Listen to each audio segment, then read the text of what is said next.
Welcome back, everyone. Today, we're stepping beyond English and exploring an emotion many face, that sensation of being stuck in the mud. Aish, can you help us unpack what that really means? Absolutely, Aaron.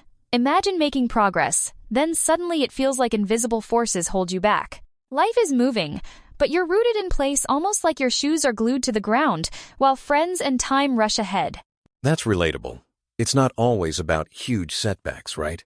Sometimes it's the daily grind, repeating routines or scrolling social media, seeing others excel, and wondering why you can't move forward. Exactly. For English learners, this feeling can be especially strong. After weeks of effort, progress seems to vanish. You might think, I'm putting in the work, but nothing's changing. It's a common, yet often misunderstood, part of any learning journey. That's a great point to transition to. It's not unique to language learning. I hit the same wall with Spanish after an exciting start. Progress slowed and I felt stuck. It's reassuring to know it's universal. Yes, and what's important is realizing that being stuck isn't a sign of failure. Instead, it's a natural, even necessary phase in growth. Underneath that stillness, invisible changes are happening, much like a seed below the soil before it sprouts. Let's dig deeper into that idea, Aish. Growth doesn't always look dramatic, does it? Sometimes, the biggest shifts happen when we feel stalled. Exactly, Aaron. Psychologists call this a learning plateau. Progress comes in bursts, followed by stretches where improvement is hard to notice. It's like pushing a car stuck in mud at first. Nothing happens, but steady effort eventually creates momentum. That analogy makes it tangible. Statistically, studies on skill acquisition show that plateaus are common in language learning.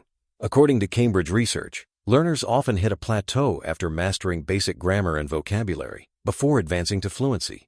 And here's the twist. During plateaus, your brain is organizing information, building connections. It's similar to muscle growth. Rest days are when muscles repair and strengthen, even if you can't see the changes instantly. So, feeling stuck is part of a hidden process, not just a dead end. That's encouraging for anyone who feels left behind, while others seem to leap ahead. Absolutely. If we shift perspective, we can see being stuck as a sign that deeper learning is underway. It's uncomfortable, but often it's the quiet phase before a breakthrough. Now, let's get practical. For listeners feeling trapped in that muddy phase, what can they do to regain momentum and spark progress? Great question, Aaron. One effective approach is changing your environment. Research from Stanford shows that simply switching locations, like moving from a bedroom to a cafe, can boost creativity and motivation by up to 60%. That's fascinating. Another strategy is setting micro goals. Instead of aiming for fluency overnight, focus on small, manageable steps like learning 5 new words today or writing a short paragraph. These micro goals build confidence and trackable progress. Exactly, and don't underestimate the power of celebrating small wins. According to behavioral science, rewarding yourself for each minor achievement triggers dopamine, the brain's feel-good chemical, making it easier to sustain effort over time. I'd also add, avoid comparisons. Everyone's journey is unique, and progress isn't a race. Plus, mixing in enjoyable activities like singing in English or watching films can make learning feel less like a chore and more like an adventure. Absolutely, and sometimes the best thing you can do is rest without guilt. Just like athletes need recovery, your brain requires downtime to process and refresh. Allowing yourself to pause can set you up for the next breakthrough. Let's shift gears and talk about mindset. Aish, why is reframing the feeling of being stuck so essential for growth? It's vital because our interpretation shapes our response. If you see stagnation as failure, it's demotivating.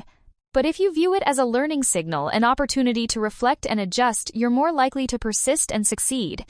That's a powerful reframe. Instead of asking, why am I stuck?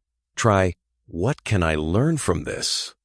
Or, what small step can I take today? Shifting from frustration to curiosity opens new possibilities. And to support this mindset, let's review some key vocabulary. First, stuck in the mud, it means being unable to progress, emotionally or literally. For example, I was stuck in the mud with my studies last month. Second, plateau. This refers to a stage where improvement pauses, even with continued effort. Like, after 6 months, I hit a plateau in my English learning.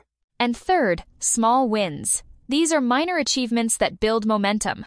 For example, completing one English article is a small win. Recognizing these helps keep motivation alive even during slow periods.